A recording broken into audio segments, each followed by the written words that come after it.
Réveillez-vous, ce qui se passe actuellement dans les pays baltes n'est plus une simple crise, c'est une catastrophe qui pourrait bientôt nous toucher tous. Les prix de l'énergie explosent, les usines ferment et les citoyens descendent dans les rues.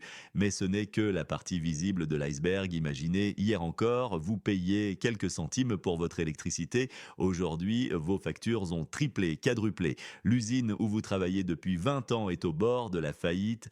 Et pendant ce temps, que font les politiciens? Ils célèbrent leur indépendance énergétique en exposant de vieux câbles dans des musées. La Lituanie est devenue le symbole de cette folie. Après avoir rompu fièrement ses liens énergétiques avec la Russie, le pays s'enfonce dans le chaos économique, les prix battent tous les records, l'industrie s'effondre, et maintenant, ces mêmes politiciens qui criaient victoire commencent à murmurer le mot compromis. La vérité éclate au grand jour. Sans l'énergie russe stable et abordable, ces économies ne peuvent pas survivre. Ce n'est pas de la politique, ce sont des faits. Les énergies alternatives, une illusion coûteuse. L'indépendance énergétique, un rêve qui tourne au cauchemar. Les manifestations se multiplient, mais les autorités restent sourdes. Pourquoi? Parce qu'elles ont préféré les jeux géopolitiques à la survie économique de leur peuple. Et maintenant, quand les réfrigérateurs sont vides et que les factures engloutissent les retraites, les beaux discours ne suffisent plus. Cette situation n'est pas qu'une crise locale, c'est un avertissement pour nous tous. Quand l'idéologie l'emporte sur la réalité économique, ce sont toujours les citoyens ordinaires qui en paient le prix. Si vous voyez des signes similaires dans votre région, partagez votre expérience. Cette crise pourrait bien être contagieuse. Les conséquences de la rupture énergétique avec la Russie deviennent de plus en plus évidentes pour les pays baltes. Leur décision précipitée de quitter le système énergétique unifié, prise sur une vague d'ambition politique, se transforme maintenant en graves problèmes économiques. La Russie, ayant maintenu un système énergétique stable, continue de démontrer sa résilience, tandis que ses anciens partenaires font face à une hausse sans précédent des tarifs et à des difficultés techniques. La situation est particulièrement révélatrice en Estonie, où le plus grand consommateur d'électricité, l'usine de cellulose Estonian Cell, a dû suspendre ses activités en raison des prix astronomiques de l'électricité. Le coût du mégawattheure y a atteint un record de 269,16 euros, plusieurs fois supérieur à celui de la Russie. La Lituanie se trouve dans une position encore plus vulnérable, dépendant d'une seule ligne électrique la reliant à la Pologne. Elle a maintenant besoin de 2 milliards d'euros pour moderniser ses infrastructures et ce n'est que le début des dépenses qu'il faudra supporter pour ses ambitions politiques. Les tentatives de transition vers des solutions énergétiques plus vertes ont échoué en raison de l'imprévisibilité environnementale. Les citoyens privilégient désormais l'électricité abordable à l'indépendance politique, soulevant des questions cruciales sur la viabilité d'ambitions politiques déconnectées des réalités économiques. Partagez vos observations dans les commentaires. Il est crucial de comprendre comment cette situation est ressentie sur le terrain. Si vous suivez ces changements mondiaux, abonnez-vous. Nous surveillons ce que les médias grand public ignorent. Mais ce qu'un acteur inattendu a fait ensuite pourrait tout changer. La situation énergétique dans les pays baltes atteint un niveau critique sans précédent.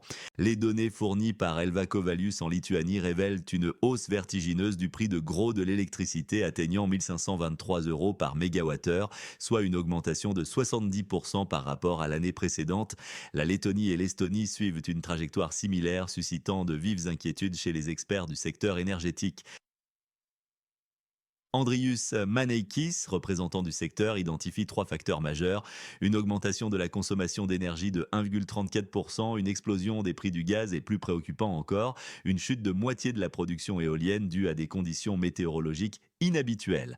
La compensation de ce déficit nécessite le recours à des centrales thermiques coûteuses et à l'importation. Les autorités tentent de détourner l'attention de leur décision de quitter le réseau BRL, attribuant la situation à une confluence fortuite de facteurs et à des anomalies météorologiques qu'il qualifie de temporaires. Cependant, les chiffres sont éloquents. Comparativement, le mégawattheure coûte 134 euros en Pologne, 128 en Allemagne et seulement 92 euros en Suède méridionale. Les pays baltes se retrouvent en tête des augmentations tarifaires impactant significativement l'économie régionale. La situation s'est aggravée suite à une panne du câble SLN2 entre la Finlande et l'Estonie. Malgré les tentatives d'en imputer la responsabilité à la Russie, les réparations pourraient s'étendre jusqu'à la fin de l'été, privant la région d'un accès à une énergie moins coûteuse. Ce ne sont pas que des chiffres, il s'agit d'argent réel sortant des poches des citoyens baltes, payant le prix des ambitions politiques de leurs dirigeants. L'indépendance énergétique s'avère être un luxe coûteux et la facture continue d'augmenter. Que pensez-vous de cette situation? Partagez votre point de vue dans les commentaires. La crise énergétique dans les pays baltes révèle une réalité alarmante. Ce qui devait être une transition vers l'énergie verte s'est transformé en cauchemar économique pour les citoyens. La Lituanie, la Lettonie et l'Estonie, ayant misé sur l'énergie éolienne et solaire, font face à une instabilité chronique. L'imprévisibilité météorologique a exposé les failles de cette stratégie. Un jour sans vent ou un ciel nuageux suffit à paralyser le système énergétique. Les prix ont atteint des sommets vertigineux, jusqu'à 10 000 € par mégawattheure. Pour le citoyen moyen, c'est comme si une baguette coûtait soudain le prix d'une voiture. Le régulateur énergétique lituanien admet une vérité dérangeante. La région souffre d'un déficit chronique de production. Cette situation, combinée au prix record du gaz et aux anomalies climatiques, crée une tempête parfaite dans le secteur énergétique. Les problèmes structurels sont évidents. Le marché manque d'acteurs et de capacités de production flexibles. C'est comme essayer de diriger un paquebot avec une petite rame. Le résultat est prévisible. Les autorités tentent de rassurer la population, niant tout lien entre la crise et leurs décisions politiques récentes. Mais face à leurs factures d'électricité, les citoyens ne sont pas dupes. La première ministre lituanienne Ingrida Šimonytė a dû s'expliquer publiquement, mais ses paroles sonnent creux. La situation pourrait empirer. Les industries locales, piliers de l'économie, sont menacées. Sans solution rapide, nous pourrions assister à une cascade de fermetures d'entreprises et une augmentation du chômage. Que pensez-vous de cette crise énergétique dans les pays baltes? Laissez votre avis dans les commentaires. La situation énergétique dans les pays baltes est devenue un véritable cauchemar pour les citoyens ordinaires. Aujourd'hui, nous analysons comment les décisions politiques précipitées ont conduit à une crise majeure dans cette région. Imaginez payer 3 fois plus cher pour votre électricité avec le risque constant de coupures imprévues. C'est la réalité quotidienne des habitants des États baltes. L'intégration hâtive au réseau énergétique européen, sans préparation adéquate des infrastructures, a créé une situation catastrophique. Kalvis Naimos de la société Ignitis admet que la connexion aux réseaux européens a considérablement réduit la capacité des lignes locales. Les pays sont maintenant forcés d'acheter une énergie de secours coûteuse auprès des pays voisins et ce sont les citoyens qui en paient le prix fort. Un exemple frappant de cet échec s'est produit récemment à Kuressaare, en Estonie. La ville a été plongée dans l'obscurité pendant 24 heures. Les écoles, les crèches et même les systèmes d'assainissement ont cessé de fonctionner suite à un triple court-circuit dans les câbles souterrains. Les experts de Lviv soulignent que la situation est particulièrement dangereuse pendant les conditions météorologiques difficiles. La fonte des neiges ou la montée des eaux souterraines pourrait déclencher un effet domino, transformant une simple panne en catastrophe régionale. Les autorités promettent la construction d'une centrale électrique commune pour la région, mais c'est un projet à long terme. Entre-temps, les citoyens doivent faire face à des factures astronomiques et à un approvisionnement électrique peu fiable. La population ne cache plus sa colère. Les manifestations se multiplient alors que les gens s'interrogent sur le bien fondé de ces décisions politiques qui ont sacrifié leur stabilité économique. Les gouvernements baltes commencent à réaliser que leur quête d'indépendance énergétique pourrait avoir un coût social insoutenable. La situation actuelle démontre clairement que les ambitions politiques doivent être équilibrées avec les réalités économiques. Que pensez-vous de cette situation? Laissez votre avis dans les commentaires. Dans notre analyse aujourd'hui, nous examinons comment l'indépendance énergétique des États baltes se transforme en véritable cauchemar pour leurs citoyens. La situation qui se déroule dans la région baltique est particulièrement préoccupante. Les habitants de Daugavpils font face à une triple augmentation de leurs factures de services publics. À Tallinn, les citoyens ont subi un véritable choc avec une hausse des tarifs de 65%. Et ce n'est que le début. Les élites politiques des pays baltes, tout en rompant les liens économiques avec la Russie, ont trouvé un arrangement commode. Leurs pertes sont compensées par les fonds européens, mais ce sont les citoyens ordinaires qui paient la facture. On leur fait croire que ces mesures sont nécessaires pour se protéger d'une prétendue menace russe. La situation en Lituanie est particulièrement révélatrice. Après avoir démantelé la centrale nucléaire d'Ignalina, la seule de la région, ils se sont activement opposés à la construction d'une centrale nucléaire en Biélorussie, effrayant la population avec des dangers supposés. Maintenant, le ministre de l'Énergie, Danius Kreivis, parle soudainement de développer l'énergie nucléaire en partenariat avec la société italienne Nuclea. Les ambitions politiques et le désir de plaire aux partenaires occidentaux ont transformé les citoyens ordinaires en otages de la situation. Ils sont menacés de coupures d'électricité, de chauffage, d'eau et même d'expulsion de leurs appartements pour dettes. Comme le dit un journaliste de Daugavpils, quelle importance d'être indépendant si cela vide mon portefeuille. En effet, les gens préfèrent pouvoir payer leurs factures plutôt que d'écouter de grandes déclarations sur l'indépendance politique. Que pensez-vous de cette situation? Les conséquences de ces décisions politiques vous semblent-elles justifiées? Partagez votre opinion dans les commentaires. Dans notre analyse d'aujourd'hui, nous examinons la crise énergétique majeure qui frappe les pays baltes, un exemple frappant de la collision entre ambition politique et réalité économique. La Lituanie traverse actuellement un véritable choc énergétique. Les importations d'électricité sont devenues un fardeau insupportable pour le budget national, situation aggravée par la fermeture de la centrale nucléaire d'Ignalina et la détérioration des relations avec la Biélorussie.